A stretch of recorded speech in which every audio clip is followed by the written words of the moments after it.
작년이었었죠. 자유한국당 심재철 의원이 청와대가 심야와 주말에 업무 추진비를 사용했던 게 부적절했다며 폭로한 게 논란이 되었던 적이 있었는데요. 논란이 불거졌을 당시 청와대는 국민들이 알고 싶어하는 본질은 철저하게 숨기려 하고 논점을 흐리면서 업무 추진비 내역 공개가 불법이라는 식으로 이를 폭로한 심의원을 압박했었습니다. 그리고 최근 이와 비슷한 일이 생겼는데요. 저희 데일리베스트에서도 이를 상세히 여러분께 브리핑해드린 적이 있었는데, 자유한국당 강효상 의원이 도널드 트럼프 미 대통령 방한과 관련된 내용이라며 문재인과 트럼프 대통령 간의 대화를 소개해 논란이 되자 화들짝 놀란 청와대는 즉각 반발하며 이를 부인했었습니다. 여러분께서 이 논란의 핵심을 짚으시려면 강효상 의원의 주장을 부인한 고민정 청와대 대변인의 정확한 워딩을 알고 계셔야 하는데요. 당시 고민정 청와대 대변인은 강 의원이 주장한 방한 형식, 내용, 기간 등은 전혀 사실이 아니며 확정된 바 없다면서 무책임할 뿐 아니라 외교 관례에도 어긋난 근거 없는 주장에 강 의원은 책임져야 될 것이라고 말했었습니다. 자, 그러니까 고 대변인의 말의 핵심은 강 의원의 주장이 구라라는 것인데요.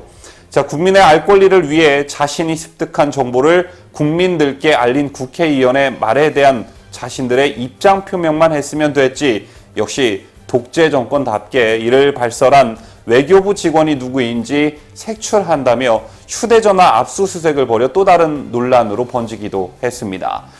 자, 그러니까 이러한 정보를 강효상 의원에게 전달한 사람이 누구인지 색출 작업을 벌였다는 것인데, 자, 결국 그 전달자가 누구인지 색출하는 데 성공하기에 이릅니다. 한미 정상 간의 통화 내용을 야당 의원에게 유출한 주미 한국대사관 직원 K씨를 청와대와 외교부가 합동 감찰을 통해 적발한 것으로 확인되었는데요. 22일 정부 당국자에 따르면 K씨는 한미 정상의 통화 내용을 워싱턴의 한국대사관에서 열람한 뒤 카카오톡 보이스톡을 통해 두 차례에 걸쳐 강효상 자유한국당 의원에게 그 내용을 전달한 것으로 알려졌습니다. K씨는 강 의원과 대구 대건고 선후배 사이라고 전해지는데요. 청와대는 통화 내용을 유출한 외교관의 인사상 징계와 더불어 외교 기밀 누설 혐의를 적용해 법적 대응을 검토하고 있는 것으로 알려졌습니다. 상황이 이렇게 전개되자 자유한국당이 발끈하고 나섰는데, 나경원 원내대표는 어제였던 23일 한미 정상 간 대화 내용은 국민의 알 권리가 아닌가 생각한다라면서 공익 제보 성격이 강하다, 공무원 기본권 침해 등 탄압을 중단하라고 말했습니다. 나 원내대표는 또 강 의원이 공개한 통화 내용에 대해 한마디로 구걸 외교, 트럼프 대통령과 어떻게든지 악수하는 사진 한 장 보여주려고 한 것이라고 비판하기도 했습니다. 트럼프 대통령이 방한한다는 소식을 듣고 뭔가 좀 이상하다라는 느낌을 받으셨던 분들 계실 텐데요. 다른 정부였더라면 동맹국의 대통령이 방한한다는데 뭐 이상하고 특별하게 생각할 게 전혀 없었겠지만, 자, 이 정부 들어 서방의 주요 선진국의 정상들의 방한이 전혀 없는 상태였기 때문에 트럼프 대통령의 방한이 좀 특별하게 느껴지는 그런 지경에까지 이른 것 같습니다. 자, 그리고 또 한 가지 청와대에 경고하고 싶은 게 있는데요. 자꾸 강압적인 방법으로 무언가를 은폐하고 덮고 그런 치졸한 방식이 지금까지는 어찌저찌 먹혔을지는 모르겠지만, 한 곳을 누르면 다른 한 곳이 부풀어 오르는 풍선처럼 언젠가 빵하고 터질 날이 머지않았다는 사실 명심하시기 바랍니다. 자, 그리고 이 건과 관련해 또 다른 쟁점이 한 가지가 더 있는데요. 최근 강경화 외교부 장관과 김현종 국가안보실 2차장이 충돌하는 일이 벌어졌습니다. 자, 그야말로 외교부가 여러 가지 일로 뒤숭숭한 분위기라고 전해지는데, 자, 이 와중에 강경화 외교부 장관과 김현종 국가안보실 2차장이 왜 충돌했는지 알아보도록 하겠습니다. 자, 문재인이 중앙아시아를 순방했을 당시 일정을 진두지휘한 사람이 바로 김현종 국가안보실 2차장이었는데요. 자, 그런데 순방 일정 중 김 차장이 외교부 직원들에게 업무 처리와 관련해 언성을 높인 일이 있었다고 합니다. 자, 그러자 듣고 있던 강경화 외교부 장관이 우리 직원들에게 소리치지 마세요라며 항의한 것으로 전해졌는데요. 강 장관은 지난해 말에도 외교부를 상대로 한 청와대의 보안 조사가 계속되자 청와대도 같이 조사하자며 정의용 안보실장과 마찰을 빚기도 했었습니다. 자, 이렇게 강 장관과 김 차장의 충돌을 두고 외교부에 대한 청와대의 불신과 이에 대한 외교부 내 불만이 부딪힌 사례라는 해석들이 나오고 있는데, 실제 청와대 내에서는 외교부 보고서에 핵심이 없다거나 외교관들은 성실함이 부족하다는 불만들이 노골적으로 나오고 있고, 반면 외교부에서는 청와대가 외교부만 잡는다, 외교부를 무슨 하수인처럼 여긴다는 불만들이 팽배해 있는 것으로 알려졌습니다. 더군다나 외교부와 관련한 크고 작은 사고들이 지속적으로 불거졌고, 엎친 데 덮친 격으로 외교부 고위 공무원들이 줄줄이 쓰러지면서 내부 분위기는 더 뒤숭숭해졌다고 하는데요. 지난달 말 문덕호 주 핀란드 대사가 59세 나이에 급성 백혈병으로 별세했고, 자, 지난해 말 대통령 순방 도중 쓰러진 김은영 남아시아 태평양 국장은 아직까지 병상에 있다고 전해집니다. 자, 이렇게 청와대와 외교부의 신경전이 계속되자 일각에서는 외교부가 능동적으로 일하지 않고 수동적 자세로 돌아서면서 각종 외교 참사가 벌어지고 있는 것 아니냐는 분석들도 나오고 있는데요. 자, 어쨌든 문재인 정부 들어 우리나라 외교가 끝없이 추락하고 있다는 사실은 부인할 수 없는 사실인 듯합니다. 여러분들께서도 아시다시피 외교는 단순한 외교에만 그치지 않고 안보, 국방, 경제 모든 분야와 연결돼 있다는 점에서 그 나라의 외교력은 곧 나라의 수준을 보여준다고 하는데, 끝없이 추락하는 대한민국 외교 누가 이렇게 만들었을까? 이게 단 2년 만에 이렇게 되었다고 생각하니 믿겨지지가 않습니다.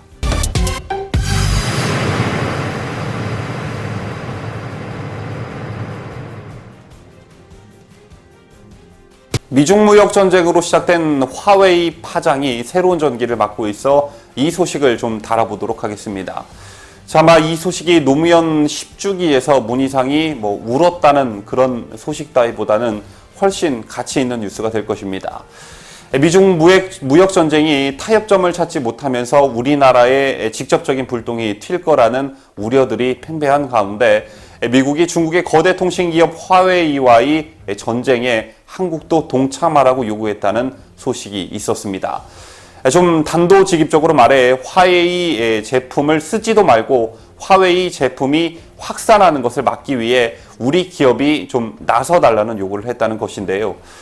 동맹국에서도 화웨이와의 거래 제한을 지속적으로 요구하고 있는 미국의 이러한 의지는 지난 2월 폼페이오 장관의 발언에서도 엿볼 수 있었습니다. 폼페이오 장관은 화웨이를 쓰면 미국과 파트너로서 함께하기 어렵다라고 말하기도 했었지요. 자, 이런 와중에 미국이 우리 정부의 화웨이 장비가 동아시아에 확산되지 않도록 삼성전자 등이 힘써달라고 했다는 말도 나오고 있습니다. 자, 이렇게 미국이 동맹국의 협조를 구하는 나라는 비단 우리나라뿐만은 아니었는데요. 자, 일본과 영국, 대만 기업들이 잇따라 미국의 요청을 받아들여 화웨이와의 거래 중단을 선언했습니다. 자, 이렇게 동맹국들이 미국에 협조하고 있는 가운데 우리나라도 선택의 갈림길에 서 있는 것인데, 자, 그렇다면 미국이 왜 이러는 것일까? 자, 일단 미국이 화웨이를 문제 삼는 표면적 이유는 국가 안보입니다. 화웨이가 공급한 5G 장비나 부품을 통해 미국의 통신망을 해킹하거나 마비시킬 수 있다고 보는 것인데, 자, 하지만 또 다른 이유가 있지요. 화웨이는 불과 15년 전만 해도 미국 기업 기술을 표절하고 경쟁사 장비를 훔쳐가는 2류, 3류에 불과한 중국 기업이었습니다. 자, 이랬던 화웨이가 지금은 글로벌 1위 통신 장비 업체로 성장해 세계 시장 지배력을 키워가는 데 대해 불만과 우려의 목소리들이 나오고 있는 것입니다.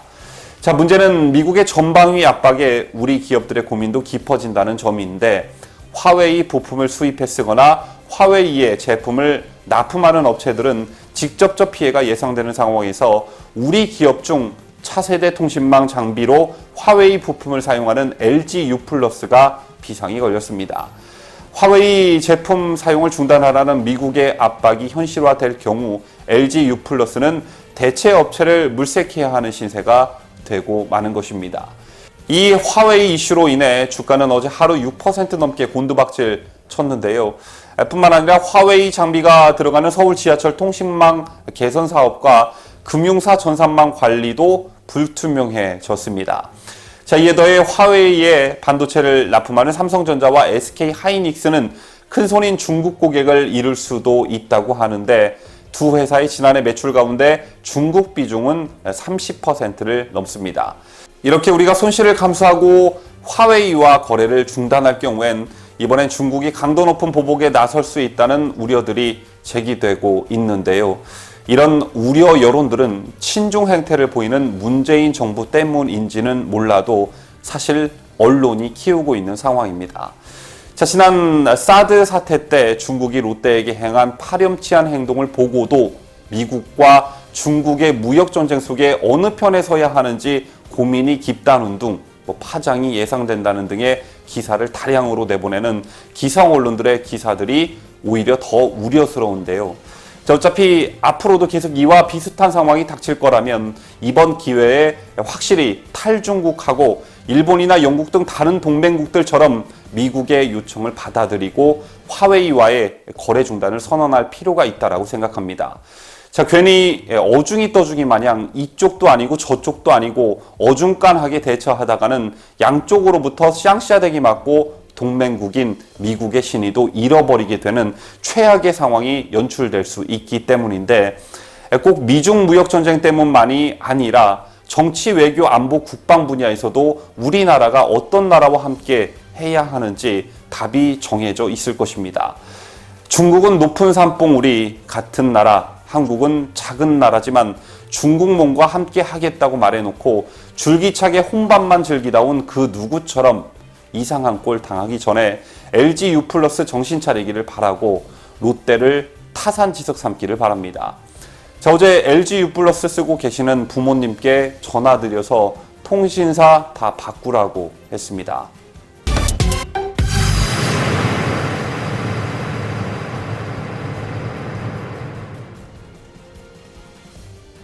정말 우리 사회에서 일어나지 말아야 할 일이 또 발생하고 말았습니다.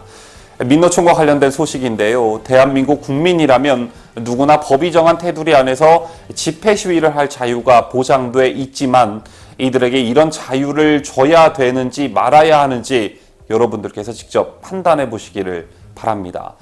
민주노총 금속노조 소속 현대중공업 노조와 대우조선해양 노조 조합원 1000여 명이 현대중공업 서울사무소 앞에서 대우조선해양 인수합병에 반대하는 집회를 열었습니다. 자, 그런데 일부 집합원은 집회 도중 현대중공업 사무소로 진입을 시도했고 이 과정에서 폴리스 라인을 넘어선 조합원들은 건물 입구에 있던 경찰관을 끌어내리기 시작했습니다. 자, 순식간에 현장은 아수라장으로 변했고 경찰관이 바닥에 쓰러졌고 조합원들이 방패를 빼앗는 모습이 연출되었는데요. 약 20여 분 동안 이어진 노조 조합원들의 폭력으로 경찰 2명은 이가 부러지기도 했습니다. 또 한 명은 손목이 골절되는 등 경찰 19명이 다쳤다고 하는데요. 자, 얼마나 이들의 행위가 과격했는지 경찰의 부상 소식만 들어도 알 수 있을 듯합니다. 그런데 민노총의 이런 폭력 집회야 이제 초등학생들도 다 아는 사실이겠지만 이들을 대하는 경찰의 이해할 수 없는 처리 방식이 또다시 논란이 되고 있습니다. 이들을 제지하는 경찰이 이가 부러지고 10여 명이 중부상을 당하는 폭력 시위가 벌어졌는데도 경찰은 집회 현장에서 검거됐던 민주노총 조합원 12명 중 10명을 1차 조사를 실시한 뒤 약 4시간여 만에 석방시킨 것으로 확인되었습니다. 경찰은 전날 오후 8시쯤 12명을 경찰서로 연행해 조사한 뒤 10명은 4시간여 만인 23일 오전 0시 30분쯤 석방했고 마포서는 경찰관에게 부상을 입힌 것으로 지목된 민주노총 조합원 2명에 대해 공무집행 방해 등 혐의로 계속 조사하고 있는 것으로 알려졌는데요.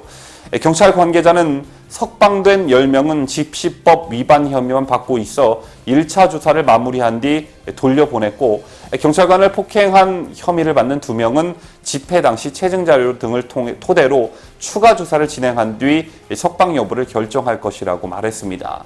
경찰은 향후 수집된 증거를 분석하는 과정에서 추가로 공무집행 방해 등 혐의자가 나오면 이들도 소환해 조사할 방침이라고 하는데, 그러나 경찰은 아직 구속영장 신청은 검토하지는 않은 것으로 알려졌습니다. 이러한 소식이 알려지자 인터넷 댓글 등에서는 경찰이 자존심도 없냐, 이런 민노총의 폭력성을 증폭시키는 것이 다름 아닌 경찰이다, 촛불 민노총을 등에 업고 탄생한 정권이라 민노총에게 꼼짝 못하는 거냐 등등의 경찰을 비난하는 여론이 빗발치고 있는데요. 여러분께서는 이렇게 매맞는 경찰, 증거가 차고 넘치는데도 그냥 석방해버리고 마는 대한민국 공권력에 대해 어떻게 생각하십니까? 그리고 촛불을 들고 이게 나라냐라고 소리쳤던 민노총에 대해서는 또 어떻게 생각하십니까? 저는 개인적으로 민노총은 절대 변하지 않는 세력이기 때문에 그렇다 치더라도 경찰에 굉장히 문제가 있다라고 생각하는데요. 취객에게 얻어맞고 집회 현장에서는 이가 부러지는 경찰의 행태가 개선되지 않자 왜 경찰이 국민과 법이 부여한 공권력을 정당하게 행사하지 못하냐는 비판 여론이 고조되고 있는 것입니다.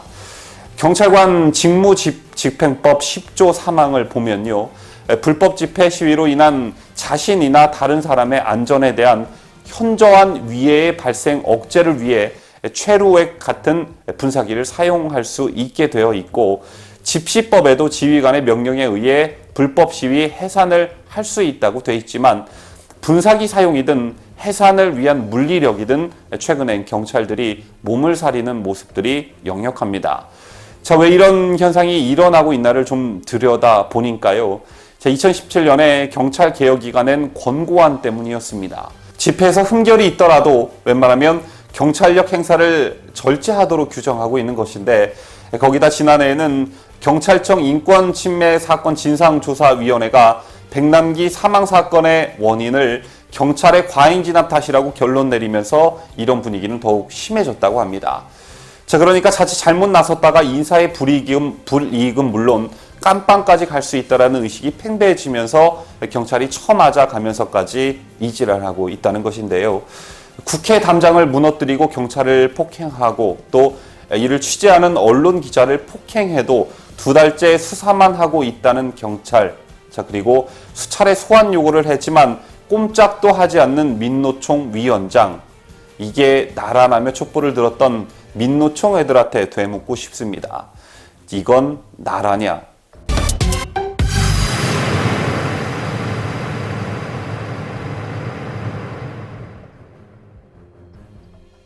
어제 오전이었지요. 이 소식을 듣고 개인적으로 뭔지 모를 가슴으로 달아오르는 뜨거운 무언가를 느꼈었는데요. 우파 성향 청년단체 전대협이 23일 서울을 비롯한 전국 6개 광역시의 풍선 등을 이용해 남조선 괴돼지 인민들에게 보내는 삐라라는 전단 10만 장을 뿌리는 중이라는 소식이 전해졌습니다. 최근 경찰이 대자보를 붙였다는 이유만으로 우파 전대협에 대한 수사가 이어지는 상황에서 혹시 전대협의 왕성한 활동이 위축되지 않을까 내심 걱정했었는데요. 우파 전대협은 살아 있었습니다. 전대협 측은 대학교 대자보에도 경찰 수사가 진행되고 페이스북 페이지가 아무런 통보 없이 삭제되는 상황이라며 문재인 정권의 국가 파괴 행위를 막고자 하는 젊은 지성의 양심을 외치는 것이라고 이날 행동의 취지를 밝혔는데, 이날 전대협이 뿌린 전단에는 북한의 선전선동 기법을 흉내내 문재인과 여당, 민주노총, 정교조 등을 비난하는 내용이 담겼습니다. 전단 앞면에는 문재인과 타노스를 합성한 사진과 함께 사회주의 강성대국으로 함께 갈 준비가 되셨습니까? 라는 문구가 적혀 있었고, 삐라 뒷면에는 남조선 개돼지 인민들에게 보내는 삐라라는 제목으로 삼권 분립 붕괴가 얼마 남지 않았고 종전선언을 통해 주한미군을 몰아내자는 내용이 담겼습니다. 물론 이는 우파 전대협 특유의 반어법입니다. 자, 뒷면글 마지막에는 구국 강철대우 전대협이라는 문구와 25일 19시 광화문 교보문고 앞에서 있을 촛불혁명에 동참해달라는 글이 적혀 있었는데요. 전대협은 또 탈원전 공수처, 연동형 비례제, 국민연금 장악, 한미동맹 약화 등 현 정권의 의도가 하나씩 실현되면 대한민국과 국민 모두 자유와 민주주의를 빼앗기고 큰 불행과 고통에 직면하게 될 것이라고 경고했습니다. 전대협은 서울 프레스센터와 여의도 등을 비롯해 총 3만 장의 전단지를 뿌렸는데 광주, 대구, 대전 등 주요 도시에도 전단지가 살포된 것으로 알려졌습니다. 자, 이에 경찰은 현행법상 위반 혐의를 적용할 수 있는지 검토 중이라고 밝혔는데요. 자, 이 기사를 접한 네티즌들의 반응도 매우 뜨거웠습니다. 주로 이들의 용기 있는 행동에 찬사를 보내는 글들이 다수를 차지하고 있었는데 특히 이들의 행동을 적극 지지한다며 후원 계좌를 알려달라는 그런 댓글들도 쉽게 볼 수 있었습니다. 자, 앞서 서두에 말씀드렸지만 대자보에 대한 경찰의 수사가 이어지고 있는 가운데 자, 이들의 활동이 위축될까 봐 매우 우려스러웠었는데요. 위축되기는커녕 강도가 더욱 세진 느낌입니다. 이러한 우파 전대협의 용기 있는 행동이 많은 젊은이들에게 귀감이 돼서 자, 그래도 아직 대한민국에 희망이 존재함을 만천하에 알리고 젊은이들이 깨어나는 그런 계기가 되었으면 좋겠습니다. 우파 전대협 파이팅 하시기를 바라겠습니다.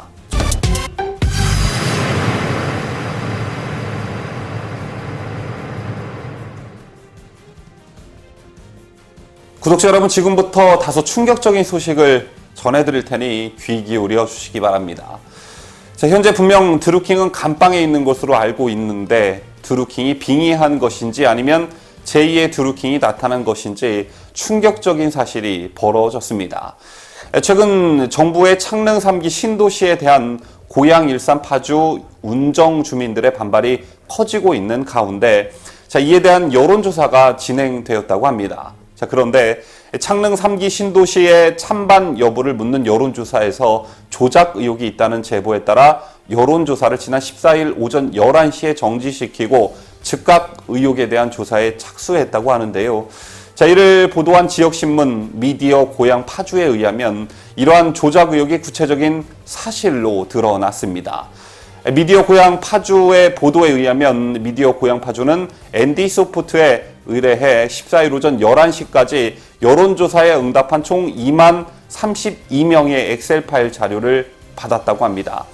총 2만 32명에 대한 각각의 IP, 응답 시간, 선택 응답을 조사한 결과 여론조사에 참여한 사람 중에서 1, 2, 4로 시작하는 IP를 사용하고 있는 A씨 혼자서 무려 5,788표를 행사한 것으로 드러났습니다. 자, A씨는 13일 밤 10시 40분부터 11시 57분까지 적극 찬성한다에 4,644표를 던졌는데 그 결과 13일 밤 11시 57분까지 여론조사 현황을 보면 절대 반대한다에 7,207표, 44.1%, 절대 찬성한다에 8,297표, 50.8%로 나타났습니다. A씨가 여론조작 직전인 10시 40분경에 현황을 보면 절대 반대한다 6,720표, 62.5%, 적극 찬성한다에 3,267표, 30.4%로 2배 넘게 절대 반대한다 표가 많았었는데요. A씨가 여론을 조작함으로써 절대 반대와 적극 찬성의 우위가 뒤집히는 결과가 나오게 된 것입니다. 자, 이 밖에도 실제로 A씨 외에도 몇몇 응답자가 복수로 응답한 정황이 자료를 통해 포착되었는데 자, 그러나 A씨의 응답 횟수 5,788표에 비해 현저히 떨어지는 것으로 나타났습니다. 자, 그런데 흥미로운 사실 한 가지가 있는데요. A씨가 14일 0시 3분부터 0시 14분까지 앞의 선택과 정반대로 적극 반대한다에만 1,144표를 던졌다고 하는데 자, 그 결과 절대 반대한다 8,453표, 적극 찬성한다 8,348표로 다소 근소하게 절대 반대가 앞서기 시작했다고 합니다. 자, 그러니까 A씨는 적극 찬성한다에만 표를 던져 적극 찬성표가 절대 반대표의 우위에 있게 되자 조작 혐의가 들킬 것을 우려해 다시 반대표만 던짐으로써 근소하게 절대 반대를 우위에 놓도록 한 것으로 추정된다고 이 신문은 밝히고 있었습니다. 자, A씨의 IP를 추적한 결과 부천에서 여론조사에 응한 것으로 나타났는데요. 자, 이와 관련해 일산 신도시 연합회는 이 여론조사와 관련해 보도자료를 발표했는데 보도자료에는 수천 표가 순식간에 올라서려면 개인이나 인원이 한정돼 있는 지역 카페에서 조작하기는 매우 어려운 것이 현실이라며 정부 차원의 압박이나 3기 신도시 지정에 찬성하는 세력의 여론 조작 현장이 드러난 것이 아닌가 하는 우려를 내비치기도 했습니다. 요즘 데일리베스트에서 여론조사와 관련된 소식을 비중 있게 다뤄드리고 있습니다만 이번 건은 좀 충격이었는데요. 자, 이에 네티즌들도 출렁이고 있었습니다. 해당 기사에 달린 댓글에서 이좌준 씨는 대통령 선거도 이런 식이었군요. 더불어민주당에 점점 악마처럼 보입니다. 적폐 하시는 분이 더하네요 라는 반응을 보이고 있었고, 너무하네님은 이럴 수가, 이젠 여론조작까지 정말 실망스럽다. 철저한 조사가 필요하다라고 했습니다. 또한 조작정보라는 아이디를 쓰시는 분께서는 드루킹의 본거지에서 드루킹다운 조작이 또 일어났나 보다라는 댓글을 달아주셨는데요. 자, 이렇게 조작된 여론조사의 결과가 정부의 중요 정책에 반영된다면 민심에 반하는 결과가 도출될 뿐 아니라 한 번 여론조작에 맞들린 세력들이 제2의, 제3의 여론조작을 시도할 수 있다라는 점에서 대책 마련이 매우 시급해 보입니다. 자, 그런 점에서 국민들에게 본보기가 될 수 있도록 드루킹과 바둑이, 김경수에 대한 준엄한 법의 심판이 있어야 할 텐데 드루킹 건 또한 용두사미가 되어가는 것 같아서 매우 우려스럽습니다. 뉴스를 마치면서 지난달 말 자유한국당 해산청원 이후 올라온 문재인에 대한 탄핵 청원 마감이 일주일 남았다고 합니다.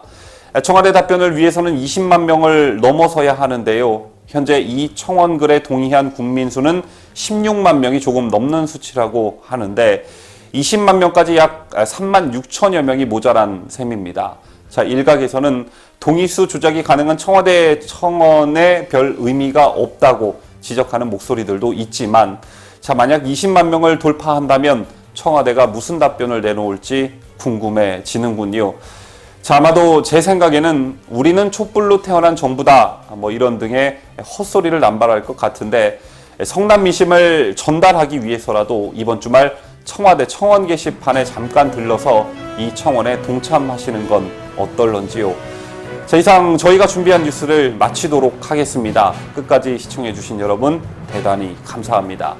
저는 다음 주 월요일 더 알찬 소식으로 돌아오겠습니다.